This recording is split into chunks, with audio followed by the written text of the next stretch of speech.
আজ আমরা দুই ধরনের ব্যক্তির বিষয়ে কথা বলবো। প্রথম জন হলেন যে প্রয়োজনের থেকে অনেক বেশি পরিমাণ ধন উপার্জন করে থাকেন। তার কাছে ততটা ধন থাকে যতটা তার প্রয়োজনও নেই, তারপরেও আরো ধন উপার্জন করতে চেষ্টা করতে থাকেন। সকল সম্ভব চেষ্টা করেন, সকল সম্ভব কর্ম করেন, তা সে উচিত কর্ম হোক বা অনুচিত, তাতে তাদের কিছুই যায় আসে না।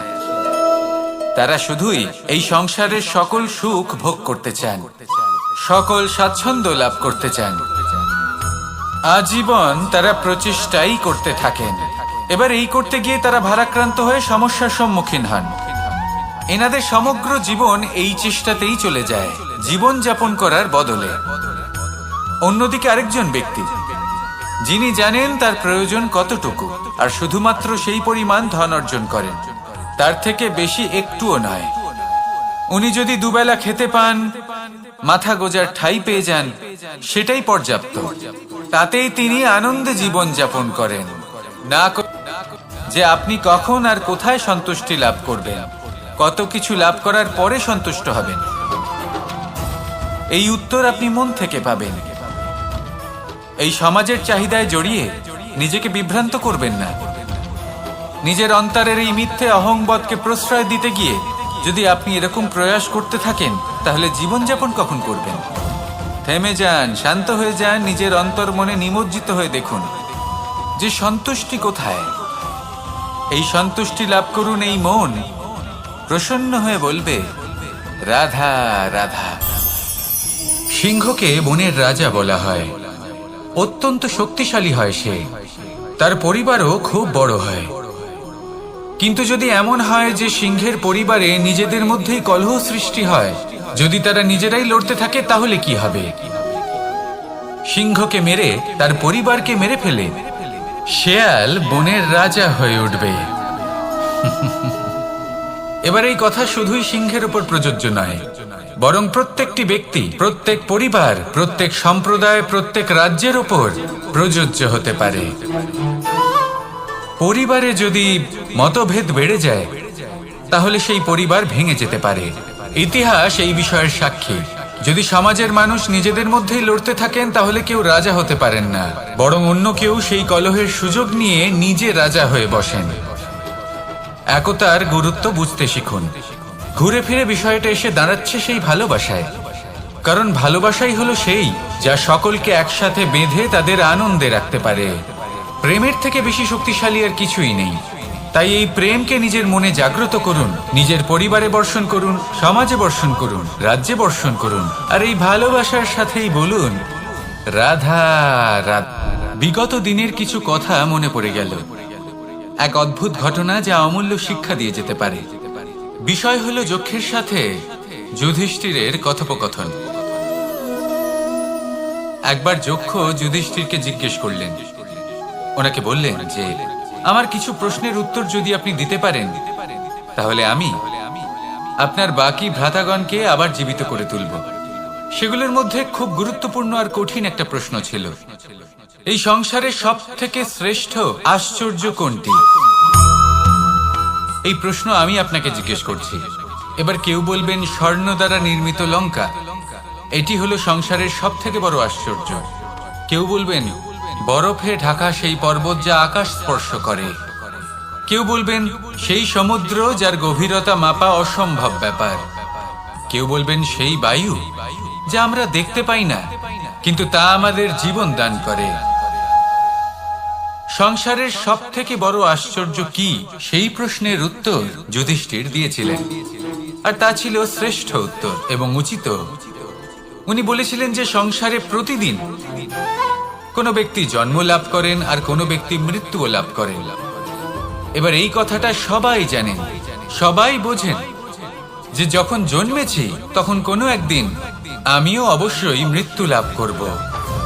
এবার যখন এই কথা প্রত্যেকটা মানুষ জানেন, তখন কেন প্রত্যেক মানুষ এই চিন্তায় থাকেন, এই নিয়ে কষ্ট পান, এই নিয়ে ব্যাকুল হয়ে থাকেন যে উনি একদিন মৃত্যু লাভ করবেন, তার থেকে দূরে পালাতে চেষ্টা করেন। বলেন যে আমি মৃত্যু লাভ করতে চাই না। কেন? যেখানে কোনো না কোনো দিন এটা অবশ্যই হবে। এ হলো ব্রহ্ম সত্য। এই যে ব্যাকুলতা, এই ভয়, এই যন্ত্রণা, এই চিন্তা তার মনকে বাঁচতেই দেয় না, এই জীবন অনুভবই করতে দেয় না। সেই জন্য এই চিন্তা, ব্যাকুলতা, ভয় এসবের কি লাভ? কোনো লাভ নেই। সেই জন্য যতক্ষণ জীবনযাপন করছেন প্রত্যেক মুহূর্ত যেন শ্রেষ্ঠ হয়, আনন্দময় হয়, প্রেমের দ্বারা পরিপূর্ণ হয়, সেই চেষ্টা করুন। চেষ্টা করুন যাতে আপনি যে কাজ করছেন তার দ্বারা যেন অন্যের মঙ্গল হয়। এই প্রচেষ্টাই আপনার জীবনকে প্রসন্নতা আর প্রেম দ্বারা ভরিয়ে তুলবে। এই মন সুপ্রসন্ন হয়ে বলবে, রাধা রাধা। এই সংসারে সব থেকে ভয়ানক এবং গভীর অন্ধকার কোনটা? সেটা যখন মেঘ সূর্যকে ঢেকে দেয় এবং সংসার অন্ধকারাচ্ছন্ন হয়ে ওঠে, নাকি তখন যখন সূর্যাস্তের সময় ঘনিয়ে আসে, সূর্য ঢলে যায় এবং এই সংসারে অন্ধকার ছেয়ে যায়, নাকি সেই অমাবস্যার রাত্রি যখন চতুর্দিকে ঘন অন্ধকার থাকে এবং চন্দ্রমার প্রকাশ কোথাও থাকে না? না, এই সংসারে সব থেকে বেশি ভয়ানক অন্ধকার হলো মানসিকতার অন্ধকার। মানসিকতা খুব গভীর একটা বিষয়। এই মানসিকতাই সত্যের রূপ ধারণ করে এবং আমাদের এই মানসিকতা এবং বিবেকে একটা সূর্য থাকে।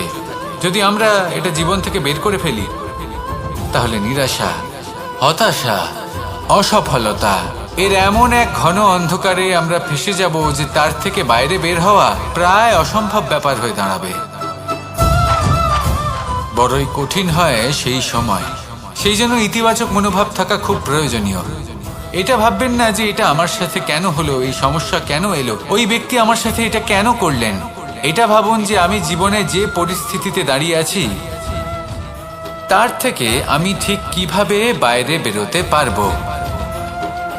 যতই ঘন অন্ধকার থাকুক না কেন, খুব ছোট একটা প্রদীপের প্রকাশ আমাদের পথপ্রদর্শক হয়ে দাঁড়াতে পারে। আর আমাদের জীবনে এই ছোট্ট একটা প্রকাশ হলো আশা।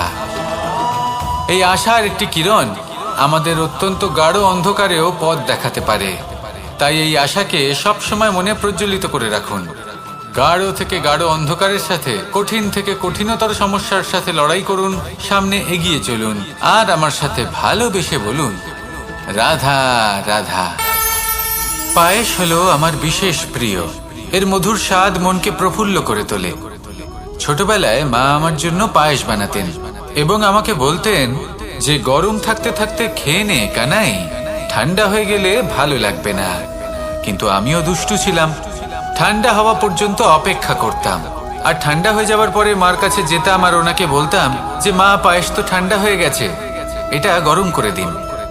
তখন মা হাসতেন আর বলতেন যে পায়েস না হয় আমি আবার গরম করে দেব কানাই, কিন্তু এর মধুর স্বাদ, সেই মিষ্টত্ব, সেই সুবাস, সেটা আবার ফিরে আসবে না।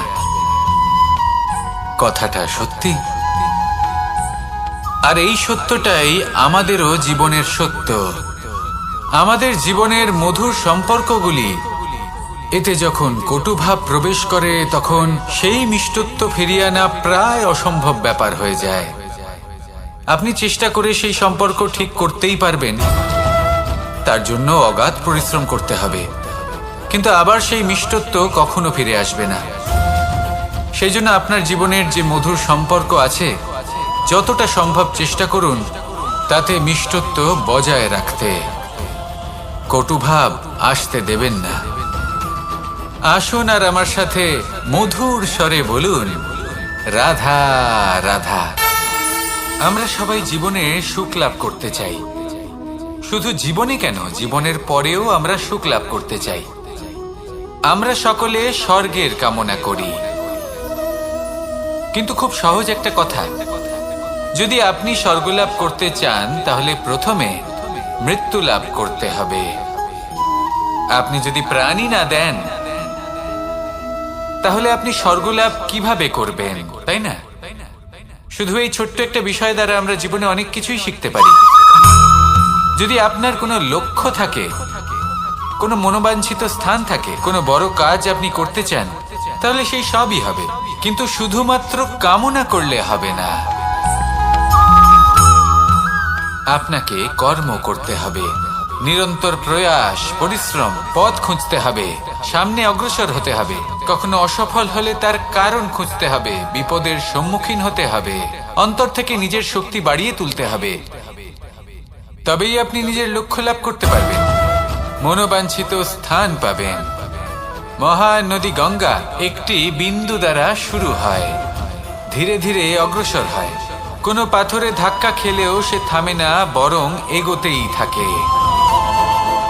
তারপরেই সে মহান নদী গঙ্গা হয়ে উঠতে পারে।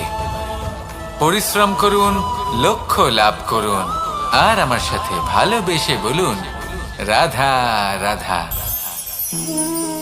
এগুলো হলো নিম পাতা। যদি এগুলো চেখে দেখেন তাহলে মুখ বিকৃত হবে। এগুলো কি তেতো খেতে, হে নারায়ণ! এর থেকে বেশি তিক্ত সংসারে আর কিছুই হতে পারে না। হয়তো আপনি এগুলো ফেলেও দেবেন, কিন্তু যদি এই স্বাদের ঊর্ধ্বে উঠে এই নিমের বিষয়ে আপনারা জানতে চেষ্টা করেন, তাহলে আপনি জানতে পারবেন যে এই নিম কতটা বেশি গুরুত্বপূর্ণ, কত গুরুত্বপূর্ণ ওষুধ, আর আমাদের শরীরের জন্য কতটা বেশি লাভজনক।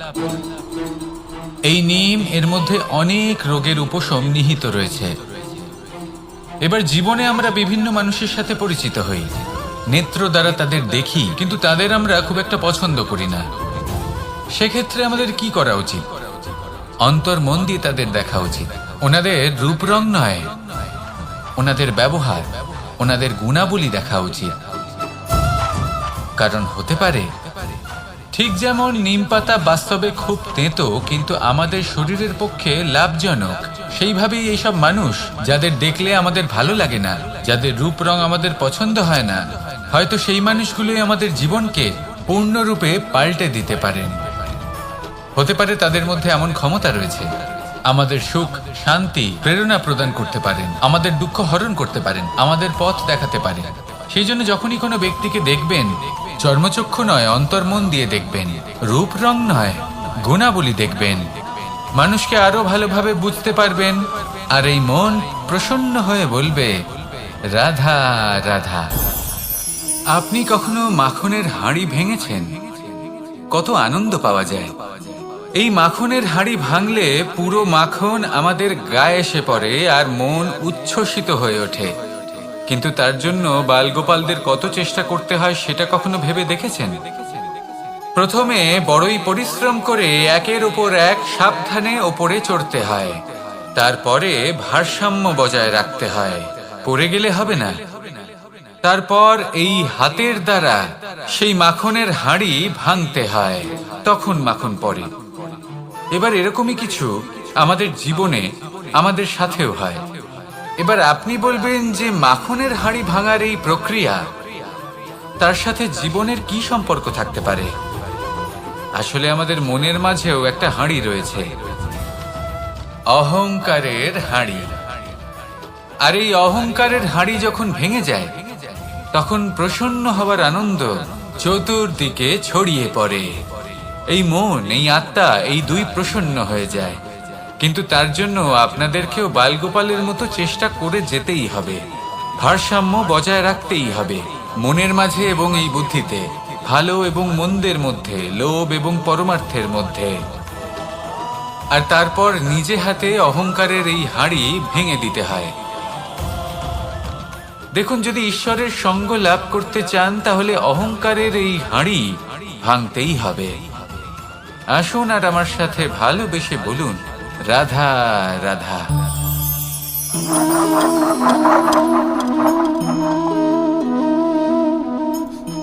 কোনো ব্যক্তিকে নিশ্চয়ই দেখেছেন যিনি নিজে কাঠ কাটার এই কাজে নিপুণ এবং অভিজ্ঞ। এবার আপনারা দেখবেন যে তার মনোযোগ সমস্ত কাঠের ওপর থাকে না, তার মনোযোগ থাকে শুধুমাত্র একটা কাঠের ছোট্ট একটি অংশের ওপর, যেখান থেকে তার টুকরো করা হচ্ছে। কিন্তু সেটা উনি কেন করেন? যদি এটা উনি না করেন তাহলে সেই কাঠ সঠিক পদ্ধতি এবং তাড়াতাড়ি কাটা যাবে না। জীবনেও তাই হয়ে থাকে। আপনি হয়তো কোনো লক্ষ্য স্থির করেছেন বা পথ নির্বাচন করেছেন বা কাজ স্থির করেছেন যেটা আপনি করেই ছাড়বেন। তাহলে নিজের সম্পূর্ণ মনোযোগ শুধুমাত্র তার উপর কেন্দ্রীভূত করুন। যদি আপনার মন এদিক ওদিক তাকাতে থাকে, অস্থির হয়ে পড়ে, বিচলিত হয়ে পড়ে, যদি তা হয়ে থাকে তাহলে আপনি অবশ্যই অসফল হবেন। তাই কর্মঠ থাকুন, নিরন্তর কর্ম করতে থাকুন এবং পূর্ণ মনোযোগ দিয়ে নিজের কাজ করুন। নিজের পথে অগ্রসর হন বা নিজের লক্ষ্য প্রাপ্ত করতে চেষ্টা করুন। তারপর দেখুন কি হয়, কিভাবে উচিত পথে এবং তীব্র গতিতে আপনার লক্ষ্য আপনার কাছেই পৌঁছে যায়। আর আপনার এই মন প্রসন্ন হয়ে বলে, রাধা রাধা। আলস্য আপনার আরো একটা অত্যন্ত বড় শত্রু, যা আপনার মনের মধ্যে বসবাস করে আর ধীরে ধীরে আপনার কার্য শরীরের একটা অংশ হয়ে ওঠে। সব কাজে দেরি করিয়ে দেয়, সবকিছু নষ্ট করে দিতে পারে এই আলস্য। এই কাজ আজকে হলো না, কোনো ব্যাপার নয়, কালকে করে নেব। প্রকৃতি আমাদের এটা শেখায় না। ভেবে দেখুন, যদি সূর্য এটা ভাবে যে কাল উদিত হব না, কিছুদিন পরে উদয় হব, তাহলে কি হবে? সমগ্র পৃথিবীর বিনাশ হয়ে যাবে, ঠিক কি না? দেখুন, এই আলস্য নিয়ে খুব সুন্দর একটা কথা আছে, আলস্যস্য কুতো বিদ্যা। অর্থাৎ যিনি অলস হয়ে বসে থাকেন তিনি বিদ্যা লাভ করেন না, জ্ঞান লাভ করেন না, আর জ্ঞান না থাকলে তিনি ধন অর্জন করতে পারেন না। তার জীবনে সুখ স্বাচ্ছন্দ্যের অভাব থাকে, বন্ধুর অভাব থাকে।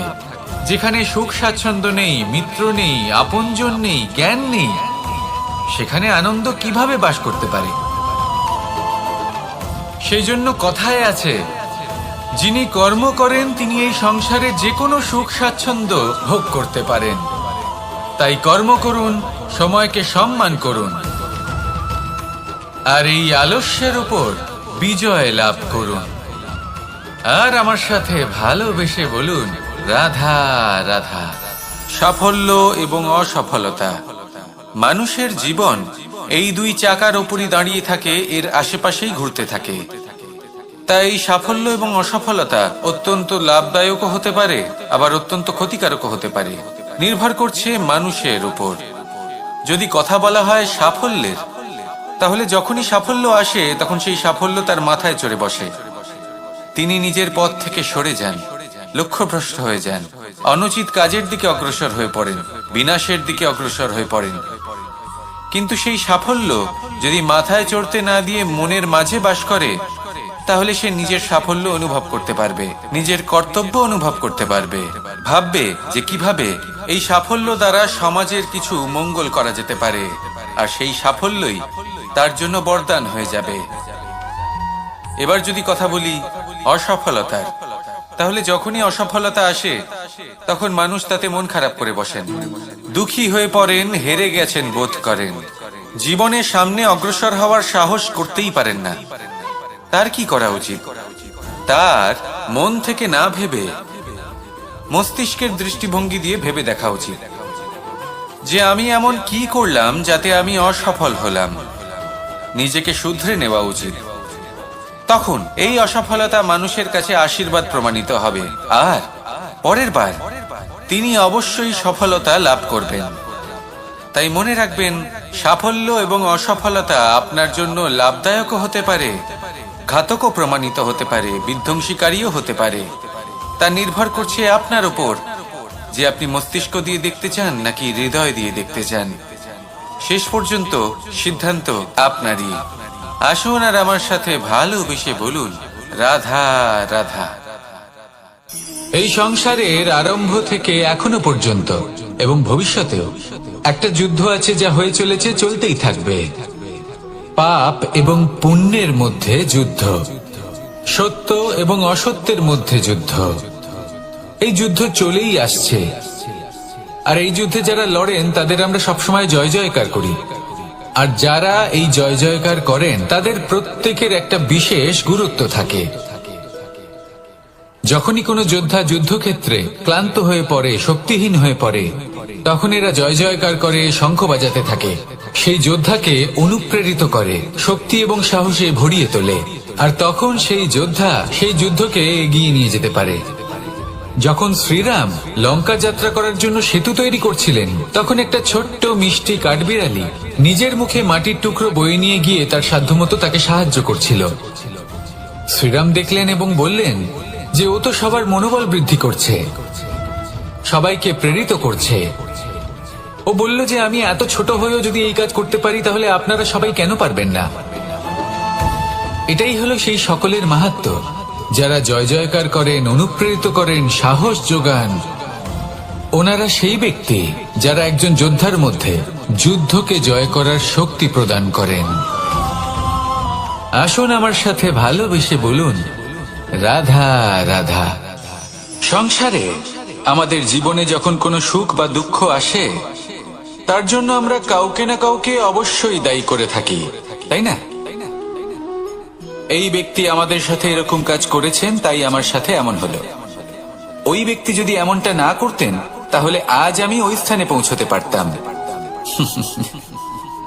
সবই আপনার দৃষ্টিভঙ্গির উপর নির্ভরশীল, আর যদি আপনার দৃষ্টিভঙ্গি এমন হয়, তাহলে তা অনুচিত। সত্যি কথা বলতে, এই সংসারে ভিন্ন ভিন্ন ধরনের মানুষ আছে। এটা আপনার উপর নির্ভর করছে কিভাবে তাদের স্বাগত জানাবেন।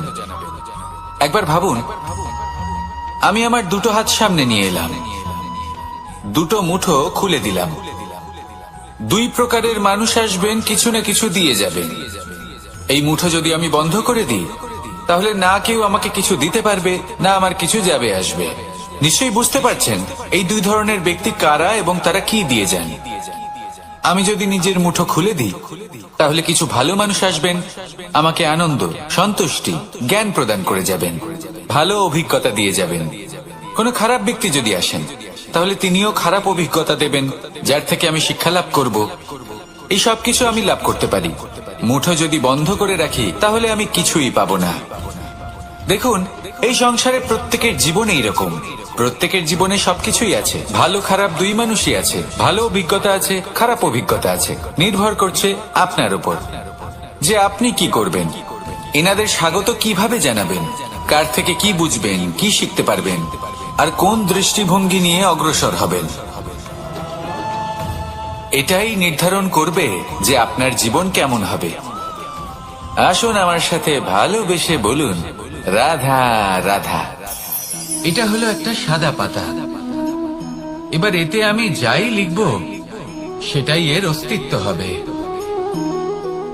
এতে আমি প্রেমের কিছু কথা লিখে একে প্রেম পত্র বানিয়ে তুলতে পারি। মাতা পিতার জন্য একটা শুভ সংবাদ লিখতে পারি। শত্রুর বিষয়ে সতর্ক করব বলে সেনাকে একটা সংবাদ লিখতে পারি। দ্বারকাবাসীর জন্য কোনো সংবাদ পাঠাতে পারি। যাই লিখব, এই পত্র সেটাই হয়ে উঠবে। সেই রকমই হলো আমাদের জীবন। আমরা যেমন কর্ম আমরা করব, আমাদের অস্তিত্ব এবং ব্যক্তিত্ব ঠিক তেমনই হয়ে উঠবে। যদি আপনি একটা অসাধারণ, উজ্জ্বল এবং সম্মানজনক জীবনযাপন করতে চান, তাহলে তার একটা রহস্য আপনাকে বলি। যেমন কথন হবে, কর্ম তেমন হবে। অর্থাৎ যতটুকু বলেছেন ততটুকুই করুন, আর যতটুকু করেছেন ততটুকুই বলুন। এই একটা নিয়ম যদি আপনারা পালন করেন, তাহলে এই সংসারের সমস্ত পণ্ডিত আপনাকে অবশ্যই সম্মান করবেন। তাহলে এটাই করুন, আর আমার সাথে ভালোবেসে বলুন, রাধা রাধা। কখনো কোনো পাখিকে দেখেছেন? যখন সে প্রথমবার উঠতে চেষ্টা করে, সে বাসা থেকে মাটিতে পড়ে যায়, কিন্তু সে হার মানে না। চেষ্টা করতে থাকে, করতেই থাকে, ডানা ঝাপটাতে থাকে, আর তারপর সে উড়তে শেখে। গোল শালগ্রাম শিলাকে দেখুন, পর্বত থেকে খসে পড়ে, ধাক্কা খায়, জলের প্রবাহ দ্বারা ঘর্ষিত হয়, তারপরে তা শালগ্রামে পরিণত হয়। ভেবে দেখুন, যদি কোনো পাখি প্রথমবার উড়তে গিয়ে এটা ভাবে যে না না, যদি আমি পড়ে যাই তবে, আমার যদি আঘাত লাগে তবে, আর যদি ভয়ের কারণে সে শুরুই না করতে পারে, চেষ্টাই না করে, তাহলে কি সে উড়তে শিখবে? কখনোই না। এটাই, এর দ্বারা ভয়ভীত হবেন না। আসুন আর আমার সাথে ভালোবেসে বলুন, রাধা রাধা। যদি আমি আমার চোখ বেঁধে কোনো একটা নির্দিষ্ট দিকে নিজের সমস্ত শক্তি প্রয়োগ করে ছুটে যাই, তাহলে কি হবে? আমি কোথাও ধাক্কা খেতে পারি, নিজের ক্ষতি করতে পারি, কোথাও পড়ে যেতে পারি, তাই না? অর্থাৎ এটা নিশ্চিত এই কাজ আমার করা উচিত নয়। কিন্তু আজকের দিনে প্রত্যেকটা মানুষ এই কাজই করছেন, তাই না? কোনো কাজ করার পূর্বে সেই কাজের বিষয়ে সম্পূর্ণ তথ্য কোথায় সংগ্রহ করছেন? শুধু এটুকু জানেন যে এই কাজটা করলে কত ধন অর্জন করবেন আর কত নাম হবে, আর ব্যাস সামনে এগিয়ে যান। এটা উচিত নয়। পূর্ণরূপে যে কোনো কাজ করার আগেই সেই কাজের বিশ্লেষণ করে নেওয়া উচিত, তা বুঝে নেওয়া উচিত, এবং সেই বিষয়ে অবশ্যই খেয়াল রাখা উচিত যে আপনার শরীর এবং আপনার মন এই কাজ করার জন্য কি প্রস্তুত রয়েছে। যদি তা না হয় তাহলে প্রথমে নিজেকে শুধরে নিন, তারপরে সেই কাজ করুন। যদি এইভাবে জীবনে সামনে এগোন তাহলে সাফল্যের সম্ভাবনা জীবনে অনেক বেশি বেড়ে যাবে। তাহলে এটাই করুন আর আমার সাথে ভালোবেসে বলুন, রাধা রাধা। এই সংসারের সব থেকে বড় যোদ্ধা কে? কেউ বলবেন অর্জুন, কেউ বলবেন ভীম, কেউ বলবেন হনুমান আদি ইত্যাদি। কিন্তু এই সংসারের সব থেকে বড় যোদ্ধা আপনার মনের ভেতরে আছে, আপনার মনের মধ্যে আছে। সেই ব্যক্তি সব থেকে উঁচুতে পৌঁছতে পারেন যিনি নিজের অন্তরের খামতি বুঝতে পারেন, নিজের দোষ বুঝতে পারেন, তার সাথে লড়াই করেন এবং তার উপর বিজয় লাভ করেন। যে ব্যক্তি এটা শিখতে পারেন, যে ব্যক্তি এটার উপর জয়লাভ করতে পারেন, তিনি হলেন সব থেকে বেশি শক্তিশালী, সব থেকে বেশি বীর এবং সব থেকে বেশি পরাক্রমী ব্যক্তি। আমরা সকলেই সংসারকে পাল্টাতে চাই। তার জন্য প্রথম পদক্ষেপ আপনাকে নিতে হবে, নিজেকে দোষমুক্ত করতে হবে। যদি মানুষ নিজের অন্তরের দোষ বুঝতে পারেন এবং নিজেকে দোষমুক্ত করতে পারেন, তাহলে এই সংসার নিজে থেকেই দোষমুক্ত হয়ে যাবে, তাই না? তাহলে নিজেকে দোষমুক্ত করুন আর আমার সাথে ভালোবেসে বলুন, রাধা রাধা। মানুষের জীবন সবসময় ন্যায় আর অন্যায়ের মাঝে ঘুরপাক খেতে থাকে। প্রত্যেক মানুষের মনে হয় কোথাও না কোথাও তার সাথে অন্যায় হচ্ছে। কেউ বলেন যে ভাগ্য আমার সাথে অন্যায় করেছে, কেউ আবার বলেন এই সংসার আমার সাথে অন্যায় করেছে। আর প্রত্যেকেই ন্যায় বিচার চাইতে বৈঠক দাবি করে বসেন। কখনো এই বিচার গৃহে যান, আবার কখনো ওই বিচার গৃহে। যদি সত্যি কথা বলি, এই সংসারের সব থেকে বড় বিচার গৃহ আপনার কাছেই রয়েছে, আপনার মন। আপনার মনই হলো সব থেকে বড় বিচার গৃহ। এ খুব ভালো করেই জানে কি শুদ্ধ আবার কি অশুদ্ধ, এর শুভ অশুভর জ্ঞান রয়েছে, এ সব জানে। দেখতে গেলে প্রত্যেকটা মানুষ যদি নিজের মনের কথা শোনেন, তাহলে তিনি ভালোভাবেই বুঝতে পারবেন তিনি কি উচিত করেছেন আর কি অনুচিত। দিনে একবার রাত্রের নিদ্রায় যাওয়ার পূর্বে নিজের সাথে বসুন, চোখ বন্ধ করুন আর বিচার করুন আজ আপনি কি উচিত করেছেন আর কি অনুচিত। আপনার মন সঠিক বিচার তখনই করে দেবে।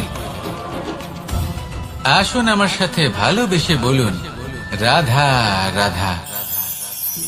আপনি কখনো কোনো পাথরের বুক চিরে বয়ে চলা কোনো নদী দেখেছেন? পাথর নদীর সামনে নত হয়ে যায়, তাকে বাধা দিতে চেষ্টা করে কিন্তু কখনো বাধা দিতে পারে না। এই নদী হলো ততটাই শক্তিশালী, কিন্তু এর আরম্ভ কোথা থেকে হয়?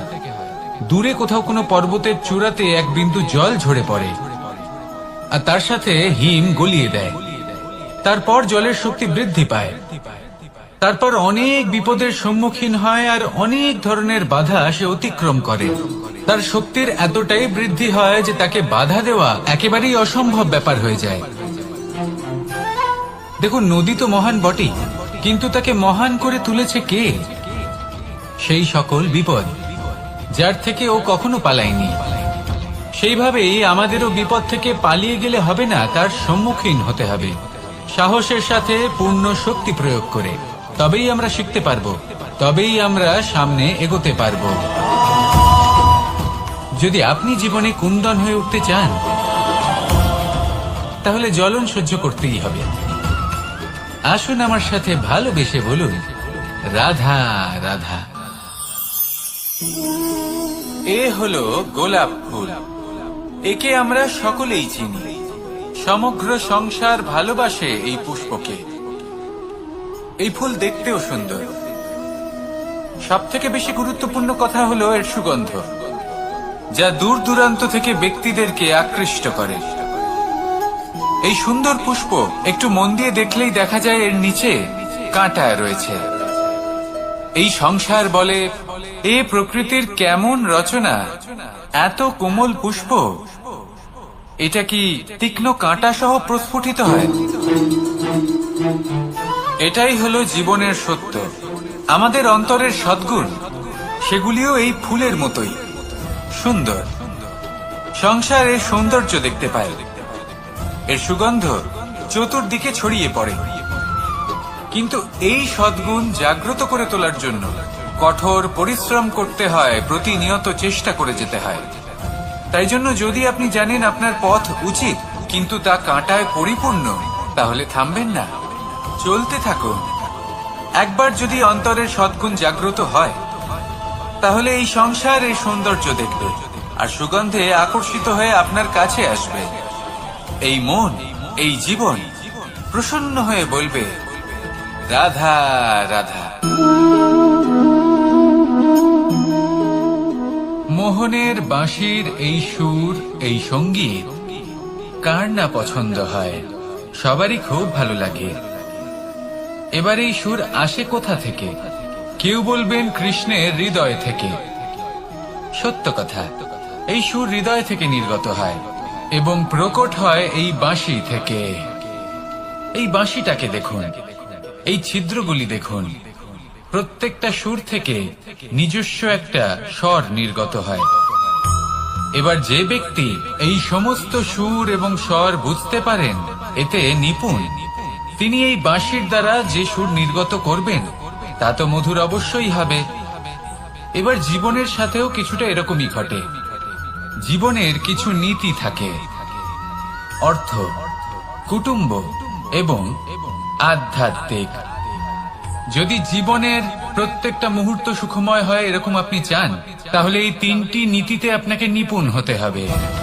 কোনো একটি বিশেষ নীতির প্রতি যদি আপনি বেশি ঝুঁকে পড়েন, তাহলে বাকি দুই নীতি থেকে যা সুখ লাভ করা সম্ভব তা পারবেন না। ধন অর্জন করতে হবে পরিবারের জন্য, পরিবারের সুখ মনের শান্তির জন্য, মনে শান্তির প্রয়োজন মনের শুদ্ধতার জন্য। যখন এই মন শুদ্ধ হবে, জীবন শুদ্ধ হবে, পবিত্র হবে, সুন্দর হবে এবং ভালোবেসে বলবে, রাধা রাধা। জল, এ হলো জীবনের আধার, পঞ্চতত্ত্বের মধ্যে একটি, আর অত্যন্ত বিশেষ। এর থেকে অনেক বড় শিক্ষা পাওয়া যায়। এই জল, গন্তব্যের বিষয়ে এর স্পষ্ট ধারণা আছে। ও জানে ওর লক্ষ্য কি, আর প্রয়াস করে ততদূর সে পৌঁছেও যায়। এটি পর্বত থেকে বয়ে নিচে নেমে আসে, নদীর সাথে সমাহিত হয়ে তার সাথে বয়ে চলে, চিরসবুজ বনানী গড়ে তোলে, প্রাণীদের তৃষ্ণা নিবারণ করে, সামনে এগিয়ে চলে, মানুষের সাথে মিলিত হয়। যারা একে বাঁধের মধ্যে বেঁধে রাখতে চেষ্টা করে, সে বন্দি দশাতেও থেকে যায়, মানুষের কল্যাণ করে। তারপর বাঁধ থেকে মুক্তি পেয়ে এগিয়ে চলে, কোথাও ধাক্কা খায়, কোথাও বাধা পড়ে, কোথাও যদি পথ খুঁজে না পায় তাহলে পথ খুঁজেই নেয়, আর যেখানে পথ থাকে না সেখানে পথ বানিয়ে নেয়, আর শেষ পর্যন্ত নিজের লক্ষ্যে পৌঁছেই যায়, অর্থাৎ সমুদ্রে গিয়ে সমাহিত হয়ে যায়। আমাদেরও কিছুটা এরকমই হয়ে উঠতে হবে। যেখানেই যাবেন সকলের কল্যাণ করুন, সামনে এগোন। আপনি কোথাও পড়ে গেলে, ধাক্কা খেলে আঘাত লাগবেই, উত্থান পতন লেগেই থাকে। সামনে এগোতে থাকুন। কোথাও পথ না পেলে তা খুঁজে নিন, কোথাও পথ না থাকলে তা বানিয়ে নিন। নিজের গন্তব্যের কথা সব সময় মনে রাখুন। শেষ পর্যন্ত নিজের মোক্ষ লাভ আপনি অবশ্যই করবেন। আর আমার সাথে ভালোবেসে বলুন, রাধা রাধা। জীবনের প্রত্যেক মুহূর্ত আমাদের কিছু না কিছু শিক্ষা দেয়। নির্ভর করছে আমাদের দৃষ্টিভঙ্গির উপর। যেমন নদী হলো আমার অত্যন্ত প্রিয়, নদীতে ভ্রমণ করতে আমার খুব ভালো লাগে। কি বলেন? নদীতে সবসময় নতুন কিছু থাকে, ও পুরনো কিছুই নিয়ে বসে থাকে না। সবসময় প্রবাহমান, কখনো থামে না। ততক্ষণ থামে না যতক্ষণ না সাগরে গিয়ে সমাহিত হচ্ছে। ঠিক এইভাবেই আমাদেরও উচিত নিজের জীবন অতিবাহিত করা, নদীর মতো। প্রত্যেক মুহূর্ত নতুন, তাই সেইভাবেই জীবন যাপন করুন। পুরনো কিছুই একত্রিত করে রাখবেন না, বিগত স্মৃতির মাঝে নিজেকে হারিয়ে ফেলবেন না। এই যে বর্তমান, এই যে মুহূর্ত, সেটাই হলো সর্বশ্রেষ্ঠ।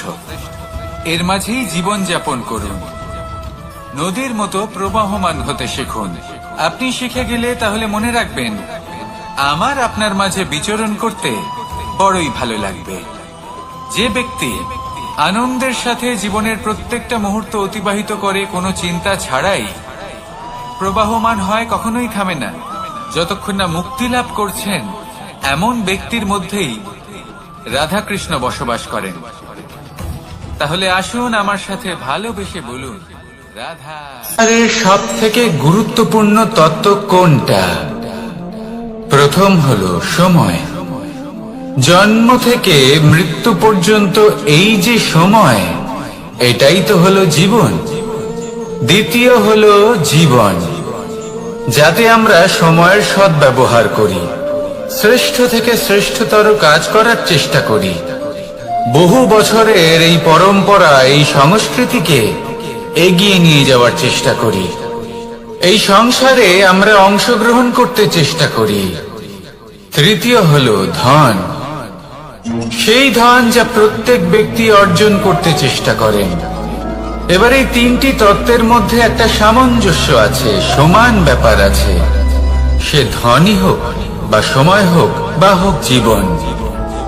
আর সেই সমান ব্যাপার হলো যে যদি আপনি এটা গণনা করতে থাকেন তাহলে তা কমতে থাকে, যদি আপনি এটা ব্যবহার করেন তাহলে তা বাড়তে থাকে। একে সংগঠিত করে রাখতে চেষ্টা করলে এ হাত থেকে ফসকে যায়, কিন্তু যদি আপনি একে সামলে রাখতে শিখে যান, তাহলে এমন কাজ করবেন যাতে সংসারের সাথে সাথে পরবর্তী প্রজন্ম লাভবান হবে। যদি কিছু শিখতে চান তাহলে সামলাতে শিখুন, গণনা করা বা সংগঠিত করা নয়। আসুন আর আমার সাথে ভালোবেসে বলুন, রাধা রাধা। এই জীবনে আমাদের দুজন সঙ্গী, এক হলো অন্ধকার আর এক হলো প্রকাশ। এবার যখন এই অন্ধকারে আমরা প্রদীপ জ্বালাই, সেই প্রকাশের জন্য অন্ধকার আমাদের উপর রুষ্ট হয়ে চলে যায়। এবার যদি অন্ধকারকে খুশি করতে যাও, তাহলে প্রকাশ আমাদের উপর রুষ্ট হয়ে চলে যায়। এ হলো ঠিক সেই পরিস্থিতি যে আমাদের দুই বন্ধু, তাদের মধ্যে সদ্ভাব নেই। যদি কোনো একজনের মান ভাঙাতে বা খুশি করতে যাও, তাহলে দ্বিতীয়জন অবশ্যই রুষ্ট হয়। সেই অবস্থায় আপনাকে বোঝদারের মতো কাজ করতে হবে, যে কখন কাকে সমর্থন করতে হবে, কখন কার সাথে চলতে হবে। যদি পারেন তাহলে সকলকে একসাথে নিয়ে চলবেন। যদি কোনো মানুষের মধ্যে বনিবনা না হয়, তাহলে তাদের মধ্যে সামঞ্জস্য বজায় রেখে সংসারের রীতিনীতির চক্র চালিত করা, এটাই তো হলো মনুষ্য জীবন। এবার এটা কিভাবে করা সম্ভব? শুধুমাত্র প্রেমের দ্বারা। তাহলে এইভাবেই সবাইকে প্রেমের দ্বারা বেঁধে রাখুন আর আমার সাথে ভালোবেসে বলুন, রাধা রাধা। কিছু মানুষ বড়ই বিচিত্র হন, এমন ভাবে জীবনযাপন করেন যেন তাদের কোনোদিন মৃত্যুই হবে না।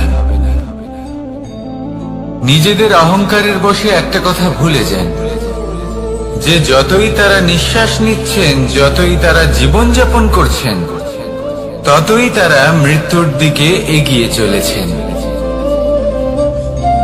কারণ আমাদের এই জীবন তার নিঃশ্বাসের উপর নির্ভরশীল।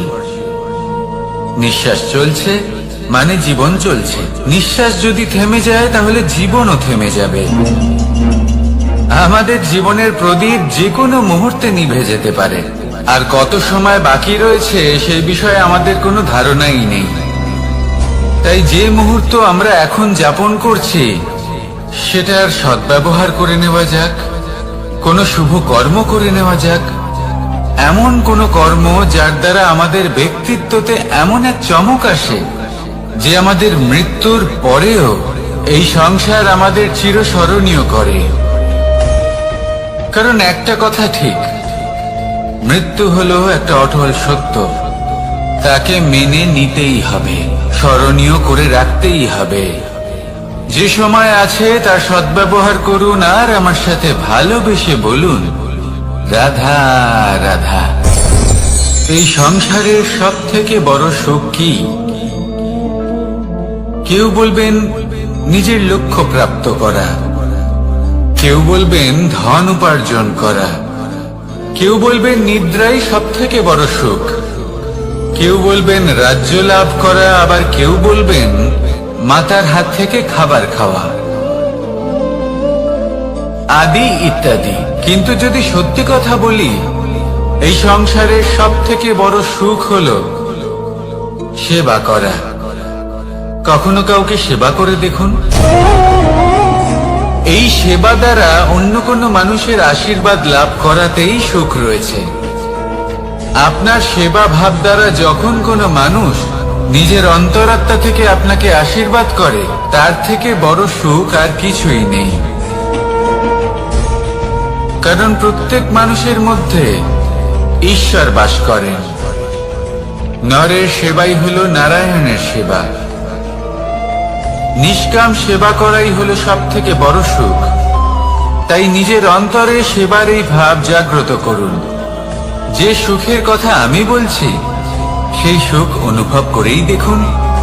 এই মন সুপ্রসন্ন হয়ে বলবে রাধা রাধা। মানুষের এই জীবন, মানুষ জন্ম নেয়, একটা নির্দিষ্ট সময়ের পরে এই সংসার ত্যাগ করে চলেও যায়। এবার শুধু এটাই আবশ্যক নয় যে এই জীবনকালকে আপনি যাপন করবেন, শুধু এটাই গুরুত্বপূর্ণ নয়। আবশ্যক এবং গুরুত্বপূর্ণ হলো এটা যে এই জীবনকালে আপনি এমন কিছু করেন যাতে এই সংসারের মঙ্গল হয়, যাতে এই সংসার আপনাকে মনে রাখে, আপনার থেকে প্রেরিত হয়, আপনার মতো হতে চায়। প্রত্যেক বছর আপনার জন্মতিথির অপেক্ষা করে, এমন ভাবে আপনার জন্মদিন পালন করে যাতে সেটা মহোৎসবের আকার ধারণ করে। এবার এই জন্মদিন এমনি এমনি মহোৎসবে পরিণত হয় না। তখন হয় না যখন কোনো ব্যক্তি রাজার রূপে বা কোনো গোয়ালার রূপে জন্মগ্রহণ করে। তখন পরিণত হয় যখন একজন মানুষ জন্মগ্রহণের পরে এই সংসারকে কোনো শিক্ষা দিয়ে যান। কিভাবে একজন মানুষ গোয়ালা থেকে রাজা হতে পারে, কিভাবে একজন মানুষ অসত্য থেকে সত্যের পথে চলতে শুরু করেন, অধর্ম থেকে ধর্মের পথে চালিত হতে পারেন, কিভাবে অন্ধকার থেকে প্রকাশের দিকে যেতে পারেন, কিভাবে নিজের আত্মাকে পরমাত্মার সাথে মিলিত করতে পারেন। তা সে রামনবমী হোক বা জন্মাষ্টমী হোক, তাদের জীবনের সাথে জড়িত প্রত্যেক মুহূর্ত একটা পরবের আকার ধারণ করে। তাহলে আপনিও এইভাবে নিজের জীবন যাপন করতে থাকুন। এই সংসারে শুধু ভালোবাসা বিতরণ করুন, কিছুটা এমন ভাবে বিতরণ করুন যাতে আপনি এই সংসার থেকে চলে যাওয়ার পরেও এই সংসারে আপনি শুধুই ভালোবাসা বিতরণ করতে পারেন। যদি আপনি এরকম করেন, সংসারকে প্রেরণা দেন, তাহলে আপনার জীবনও রাধা কৃষ্ণের প্রেমের মতোই অলৌকিক এবং দৈব হয়ে উঠবে। আসুন আর আমার সাথে ভালোবেসে বলুন রাধা রাধা। আপনি এটা শুনে থাকবেন যে ছোট্ট একটা বালক, সে ঈশ্বরের প্রতিরূপ হয়, কিন্তু এমন কেন বলা হয় তা কি আপনি কখনো ভেবে দেখেছেন? আমি আপনাকে বলছি। কোন একটা ছোট্ট বালককে দেখুন, সে কি করে? সকলকে সমান চোখে দেখে। ওর মনে না কোনো ছলনা রয়েছে, না কোনো কপটতা, না অহংকার রয়েছে, আর না কোনো বিষয় নিয়ে কোনো চিন্তা। সকলকে সে সমান চোখে দেখে আর নিজের মধ্যেই প্রসন্ন থাকে, সকল বিকার থেকে মুক্ত। এগুলোই তো সেই গুণ, সেই বালকের মধ্যে, যা হলো ঈশ্বর স্বরূপ। এবার ভেবে দেখুন, যদি প্রত্যেকটা মানুষ এই ছোট বালকের মতো সেই সব গুণ নিজের মধ্যে জাগ্রত করে তোলে, তাহলে কি হবে? তারাও ঈশ্বর তুল্য হয়ে উঠবে। তাই আপনিও এটাই করুন, নিজের মনকে বিকার মুক্ত করুন সেই ছোট্ট বালকের মতো। মনের মধ্যে না কোনো চিন্তা রাখবেন, না মোহ, না ক্রোধ, না কোনো রকমের ছলনা বা কপটতা। সবাইকে সমান চোখে দেখুন আর নিজের মনেই প্রসন্ন থাকতে শিখুন। এই মন প্রেমময় হয়ে বলবে, রাধা রাধা। মানুষের জীবন বড়ই বিচিত্র হয়। যেই মুহূর্তে জন্ম নেয় একটা প্রতিস্পর্ধায় প্রবেশ করতে থাকে। মানুষ জন্ম নেয় আর প্রতিস্পর্ধা শুরু হয়ে যায় ভাই এবং বোনের মধ্যে সর্বশ্রেষ্ঠ হবার, সবার থেকে এগিয়ে থাকার। তারপরে সে যায় গুরুকুলে। নিজের বন্ধুদের মধ্যে সর্বশ্রেষ্ঠ হওয়ার প্রতিস্পর্ধা শুরু হয়। এবার সেখান থেকে বাইরে বেরিয়ে সংসার জীবনে প্রবেশ করে ধন উপার্জনের প্রতিস্পর্ধা শুরু হয়। তা সে যুদ্ধই হোক বা কলা হোক, এই প্রতিস্পর্ধা কখনোই আমাদের পিছু ছাড়ে না। তাই যদি প্রতিস্পর্ধা করতেই হয়, তাহলে আমরা মানুষকে সাহায্য করার প্রতিস্পর্ধা কেন করব না? এমন এক প্রতিস্পর্ধা যাতে যে কেউ জিতুক বা যে কেউ হারুক না কেন, লাভ সকলের হবে। সকলের মধ্যে প্রেম বিতরণ করতে থাকুন, এইভাবেই আনন্দ বিতরণ করতে থাকুন। আর আমার সাথে ভালোবেসে বলুন, রাধা রাধা। দু রকমের প্রাকৃতিক বেগ থাকে। প্রথম হলো বর্ষা। যখন এর বর্ষণ হয় তখন মাটিকে শীতল করে নতুন ফসল ফলায়। আর দ্বিতীয় হয় পবন, যা আমাদের সর্বদা শ্বাসবায়ু প্রদান করে। অশান্ত এই মনকে শান্তি প্রদান করে, এই ক্লান্ত শরীরে স্ফূর্তি প্রদান করে। আমাদের জীবনে যত আবেগ আছে তা হয় বর্ষার মতো হওয়া উচিত, নয় হওয়া উচিত পবনের মতো। ক্রোধ, মতভেদ, বিবাদ, এগুলো হওয়া উচিত বর্ষার মতো। অর্থাৎ কিছু সময় পরে যেন এরা নিজে থেকেই ছিন্ন ভিন্ন হয়ে চলে যায়। আর যদি পবনের মতো কোনো আবেগ থাকা উচিত, তা হলো প্রেম,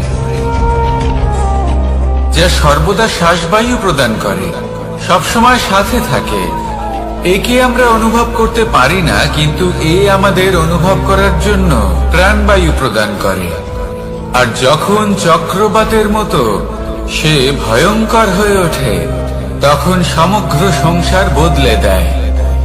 এর সারমর্ম একটাই, শক্তি। মতভেদ, ক্রোধ, বিবাদের মধ্যে নেই। শক্তি যদি থাকে, তা আছে প্রেমের মধ্যে। তাই এই প্রেমকে মনের মধ্যে রাখুন আর আমার সাথে বলুন, রাধা রাধা। প্রত্যেকটা মানুষ আলাদা হয় আর অত্যন্ত বিশেষ হয়। প্রত্যেক মানুষ ভিন্ন ভিন্ন পরিবেশে পালিত হয়, বড় হয়। প্রত্যেকের নিজস্ব চিন্তা ভাবনা থাকে, নিজস্ব বিচারধারা থাকে। যখন অনেক ভিন্ন বিচারধারা একত্রিত হয়ে যায়, তখন শুরু হয় বিবাদ। এবার এই বিবাদের সময় আপনি দেখবেন, দুই ব্যক্তি যাদের মধ্যে এই বিবাদ হচ্ছে, সবসময় এটা প্রমাণ করতে চান যে তার সামনের ব্যক্তি এবং তার ভাবনা, তার বিচারধারা বা তার বক্তব্য হলো অনুচিত। এবার এটাই যদি প্রেম পূর্বক রূপে আপনি ভেবে দেখতে চেষ্টা করেন যে সামনের ব্যক্তিটির বক্তব্য, তার মানসিকতা আসলে কি, তাতে উচিত ঠিক কি, সেটা আমরা বুঝতে পারি। একদিকে হলো এই বিবাদ, যা আপনাকে সামনের ব্যক্তিটিকে অনুচিত প্রমাণ করতে বাধ্য করে, আর অন্যদিকে হলো প্রেম, যা সামনের ব্যক্তিটির যুক্তি বুঝতে সাহায্য করে, তাতে উচিত কি রয়েছে সেটা বুঝতে বাধ্য করে, তাকে মহান হয়ে ওঠার পথে অগ্রসর হতে বাধ্য করে। তাই এই বিবাদকে ত্যাগ করুন আর প্রেমকে আপন করে নিন, আর এই প্রেম ভাব নিয়ে বলুন, রাধা রাধা। এই সংসারে বড়ই বিচিত্র এক শব্দ আছে, মূল্য। এর প্রয়োগ আমরা জীবনেও করে থাকি, আবার ব্যবসাতেও করে থাকি। একজন উদ্যোগপতি সবসময় বলেন, ব্যবসার মূল্য সবসময় উচ্চমান হওয়া উচিত, তাতে লাভ বেশি। অন্যদিকে আরেকজন ব্যক্তি যিনি পরোপকারী, যিনি ঈশ্বরের দর্শনের অভিলাষী, তিনি বলেন জীবনের মূল্য সব থেকে উচ্চমান হওয়া উচিত। অনেক সময় মানুষ কি করে থাকেন, ব্যবসার এই মূল্য তা উচ্চতার শিখরে পৌঁছানোর লোভে জীবনের মূল্য নামিয়ে ফেলেন, যেখানে এই সমগ্র সংসার প্রেমের দ্বারা চালিত হয়। প্রেমই হলো এই সংসারের আধার। এবার যদি আপনি প্রেম করতে শিখে যান, তাহলে ব্যবসাতে নিশ্চিত রূপে লাভের সাথে সাথে কীর্তি এবং যশ লাভও করতে পারবেন, তা আমি নিশ্চিত রূপে বলতে পারি। কারণ ব্যবসাতে ওঠা নামা এসব চলতেই থাকে। জীবনকে আপনি যদি একবার উচ্চতায় নিয়ে যেতে পারেন, তাহলে তা কখনোই নামবে না। আসুন আর আমার সাথে ভালোবেসে বলুন, রাধা রাধা। যা বাধা দেয় তা হলো অবরোধ, যা এগিয়ে নিয়ে যায় তা হলো বিকাশ, আর যা ভাগ করে দেয় তা হলো গুণ। আপনি সবাইকে আনন্দ দিন, তার বদলে আপনিও আনন্দ পাবেন। আপনি সবার মধ্যে প্রেম ছড়ান, আপনিও তার বদলে প্রেমই পাবেন। এই দেখুন না, মেঘেদের দেখুন। এই যে মেঘ, এই মেঘের গুণ এইটা নয় যে এরা জল সংগ্রহ করে রাখে। এদের গুণ হলো এটাই যে এই মেঘ সকলের মধ্যে জল ভাগ করে দেয়। ধরিত্রীর এবং জগতের তৃষ্ণা নিবারণ হয়। সূর্য, সূর্যের গুণ এইটা নয় যে সে সব থেকে বেশি তেজস্বী। তার গুণ হলো এটাই যে সে নিজের তেজ সবার মধ্যে ভাগ করে দিতে পারে। ঠিক সেইভাবেই জীবনে আনন্দ, উল্লাস, প্রেম এই সব কিছুই ভাগ করে নিতে শিখুন। এইটাই হলো একটা গুণ, আর তার বদলে আপনি দ্বিগুণ আনন্দ, দ্বিগুণ উল্লাস, দ্বিগুণ প্রেম অবশ্যই পাবেন। যদি আপনি এই সবকিছু নিজের কাছেই জমিয়ে রাখেন, তাহলে আপনি নিজের বিকাশে নিজেই বাধা দেবেন। আসুন আর আমার সাথে ভালোবেসে বলুন, রাধা রাধা। আপনি কখনো মাখনের হাঁড়ি ভেঙেছেন? কত আনন্দ পাওয়া যায়। এই মাখনের হাঁড়ি ভাঙলে পুরো মাখন আমাদের গায়ে এসে পড়ে আর মন উচ্ছ্বসিত হয়ে ওঠে। কিন্তু তার জন্য বালগোপালদের কত চেষ্টা করতে হয় সেটা কখনো ভেবে দেখেছেন? প্রথমে বড়ই পরিশ্রম করে একের ওপর এক সাবধানে ওপরে চড়তে হয়, তারপরে ভারসাম্য বজায় রাখতে হয়, পড়ে গেলে হবে না। তারপর এই হাতের দ্বারা সেই মাখনের হাঁড়ি ভাঙতে হয়, তখন মাখন পড়ে। এবার এরকমই কিছু আমাদের জীবনে আমাদের সাথেও হয়। এবার আপনি বলবেন যে মাখনের হাঁড়ি ভাঙার এই প্রক্রিয়া, তার সাথে জীবনের কি সম্পর্ক থাকতে পারে? আসলে আমাদের মনের মাঝেও একটা হাঁড়ি রয়েছে, অহংকারের হাঁড়ি। আর এই অহংকারের হাঁড়ি যখন ভেঙে যায়, তখন প্রসন্ন হবার আনন্দ চতুর্দিকে ছড়িয়ে পড়ে। এই মন, এই আত্মা, এই দুই প্রসন্ন হয়ে যায়। কিন্তু তার জন্য আপনাদেরকেও বালগোপালের মতো চেষ্টা করে যেতেই হবে। ভারসাম্য বজায় রাখতেই হবে মনের মাঝে এবং এই বুদ্ধিতে, ভালো এবং মন্দের মধ্যে, লোভ এবং পরমার্থের মধ্যে।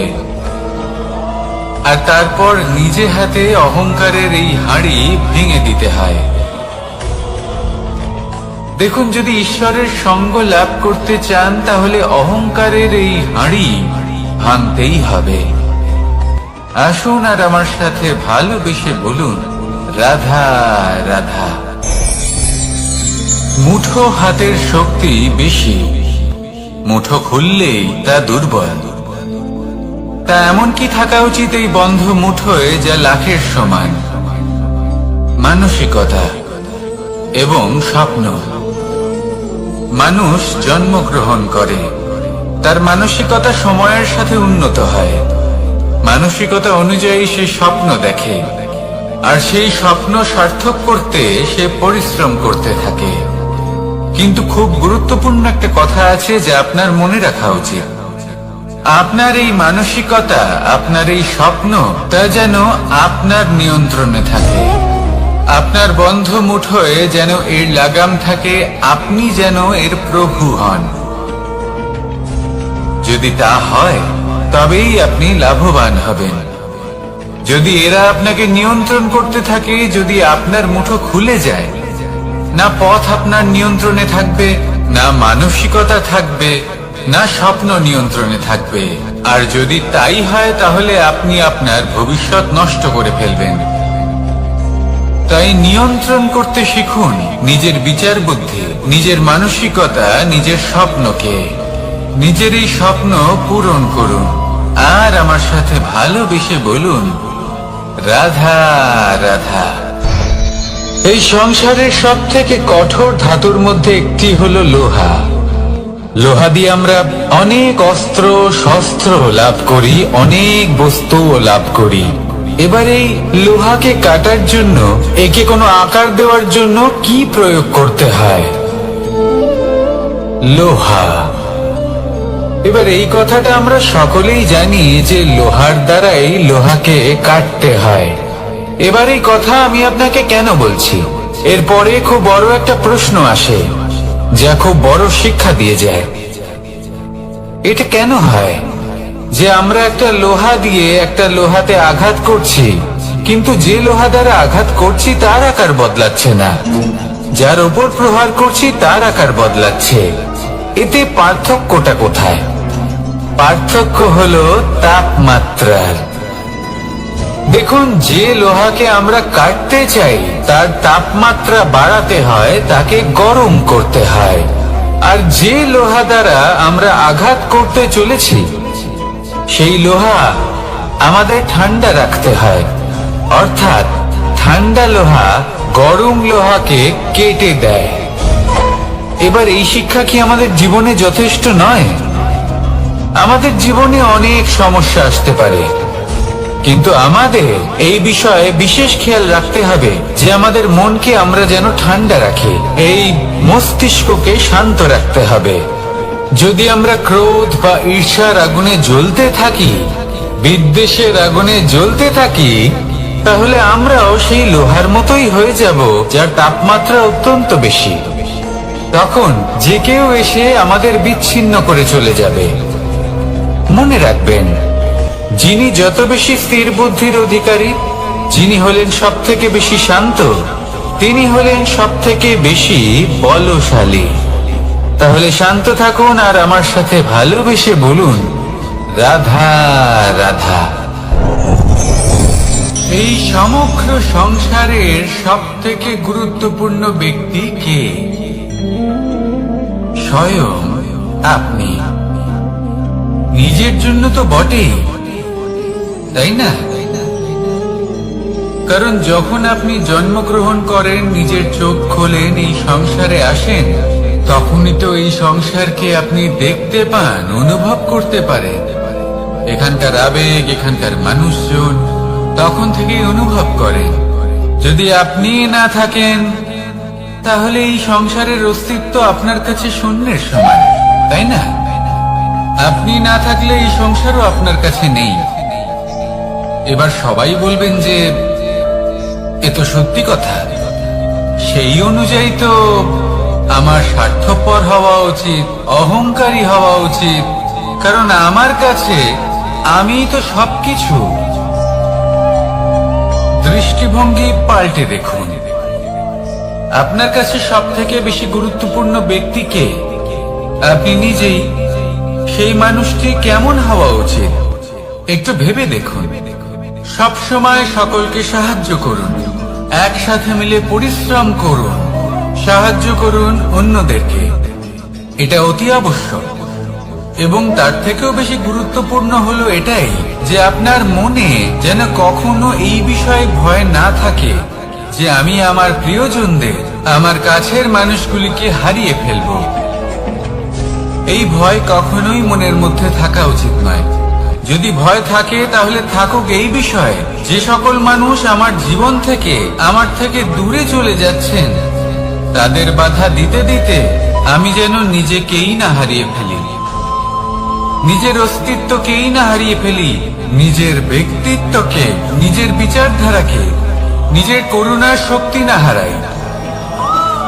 তাহলে এই ভয় ত্যাগ করুন আর আমার সাথে ভালোবেসে বলুন, রাধা রাধা। মানুষের দুটো রূপ রয়েছে, এক আমাদের এই মুখ যা শুধুই চোখে দেখা যায়, আর দ্বিতীয় আমাদের এই মন যা শুধুমাত্র অন্তরাত্মা দ্বারা দেখা যায়। এবার আমাদের এই মুখ তা ঈশ্বর সকলকেই আগে থেকেই প্রদান করেছেন, কিন্তু এই মন কেমন হবে তা আমাদের জীবনের অনুভূতি এবং আমাদের জীবনের লক্ষ্য এগুলি সুনিশ্চিত করে। অর্থাৎ নেত্র দিয়ে দেখা যায় আমাদের এই মুখ, তা শুধুই এই কারণে প্রয়োজন যাতে সংসার আমাদের দেখতে পায়, আমাদের চিনতে পারে। কিন্তু যদি এই সংসারে আপনি প্রকৃত অর্থে মান সম্মান লাভ করতে চান, তাহলে নিজের অন্তরাত্মাকে আপনাকে বিকশিত করতেই হবে। দেখুন, কথায় আছে এই যে ওষুধ তা শারীরিকভাবে উপস্থিত নয়, তা মনের মধ্যে থাকে। যদি এই মন থেকে অসুরকে বের করে দেওয়া যায়, তাহলে শরীরে তা উপস্থিত থাকবেই না। তাই মনকে শুদ্ধ করুন আর আমার সাথে ভালোবেসে বলুন, রাধা রাধা।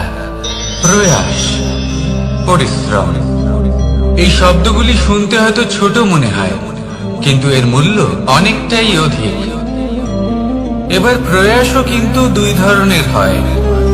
একটা প্রয়াস তাই যা আমরা নিজের মন থেকে, অন্তর থেকে সমগ্র শক্তি দিয়ে করার চেষ্টা করি। এবারে এই প্রয়াস প্রচেষ্টার নামান্তর। কিছু প্রয়াস এমন হয় যেমন দ্রুতক্রীড়া খেলা। মানুষ বলেন, আজ একটু প্রয়াস করি, একটু দ্রুতক্রীড়া খেলেই দেখি, যদি বিজয়ী হই তবে ভালো ব্যাপার, যদি না হই তবে আর কখনো খেলবো না। এটাও কিন্তু প্রয়াস, কিন্তু এই প্রয়াস পরিশ্রম নয়। পাণ্ডবদের দেখুন, ওনারা যখন পরিশ্রম করেছিলেন তখন খাণ্ডবপ্রস্থকেও ইন্দ্রপ্রস্থ বানিয়েছিলেন। দ্রুতক্রীড়া খেললেন, সেই মুহূর্তেই ইন্দ্রপ্রস্থ হারিয়ে ফেললেন। পরিশ্রম করলেন, সগৌরবের রাজা হলেন। দ্রুতক্রীড়া খেললেন, তখন এক মুহূর্তে রাজা থেকে নিঃস্ব হয়ে গেলেন।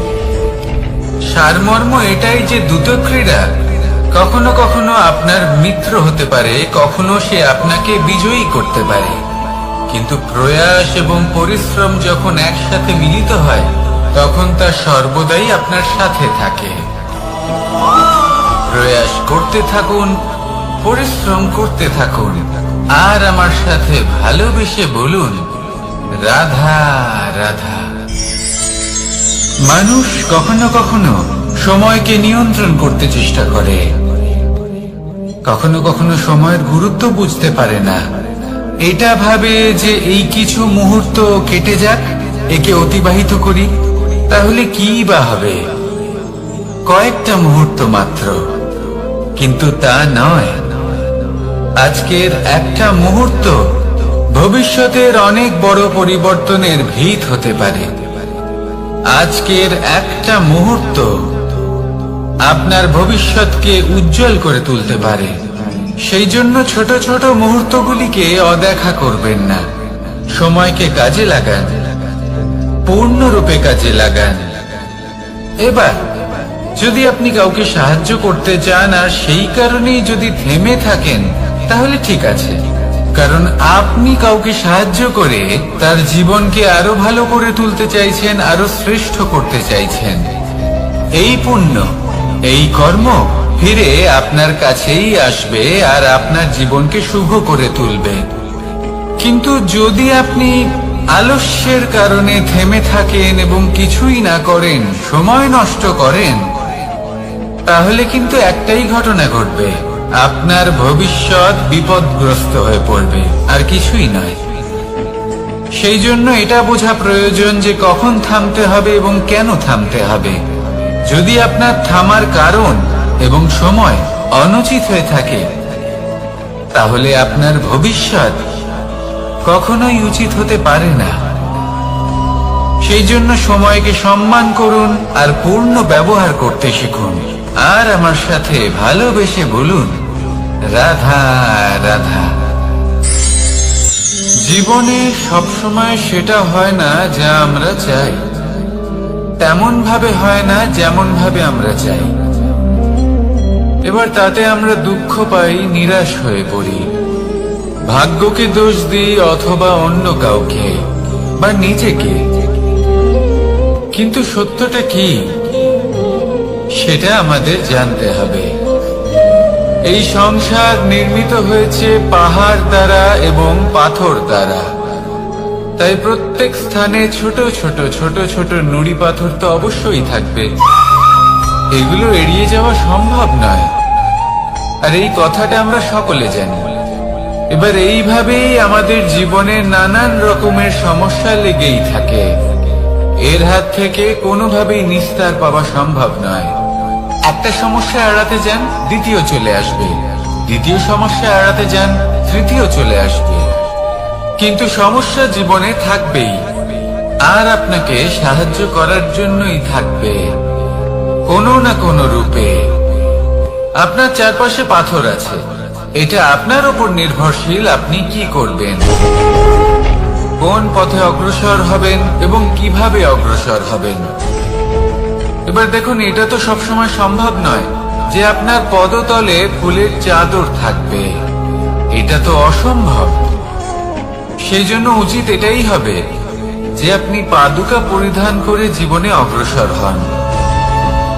এর সারমর্ম এটাই, যখনই জীবনে সমস্যা আসবে দৃঢ় হয়ে সম্মুখীন হন এবং এটা বোঝার চেষ্টা করুন যে এই সমস্যা জীবনে কেন এলো, কি শিক্ষা দিয়ে গেল। আপনার মধ্যে দোষ অবশ্যই থাকবে, তাকে গুণে পরিবর্তিত করুন। এই জীবন আরো বেশি সহজ সরল হবে এবং প্রসন্ন হয়ে বলবে, রাধা রাধা। অনেক মানুষ আমাকে এসে বলেন যে কানাই, তোমার কথাগুলি তো আর কি বা বলি, তোমার কথা কি থেকে কি করে ফেলতে পারে, অসম্ভবকে সম্ভব করে ফেলতে পারে। এত শক্তি তোমার কথাতেই রয়েছে, তো অন্য কিছু করার কোনো প্রয়োজনই কোথায়? এবার ওনারা এই কথাটা বুঝতে পারেন না যে জ্ঞান শুধুমাত্র শব্দের সমন্বয় মাত্র। কিন্তু এর অর্থ কি সেটা জানার জন্য অনুভব করা প্রয়োজনীয়, সেই পথে চলা প্রয়োজনীয়। এই অভিজ্ঞতাই আপনাকে অর্থ বুঝিয়ে দেবে। ঠিক যেমন তুমি কর্ম করতে থাকো, ফলের চিন্তা করো না, এটা শুধুই শব্দ।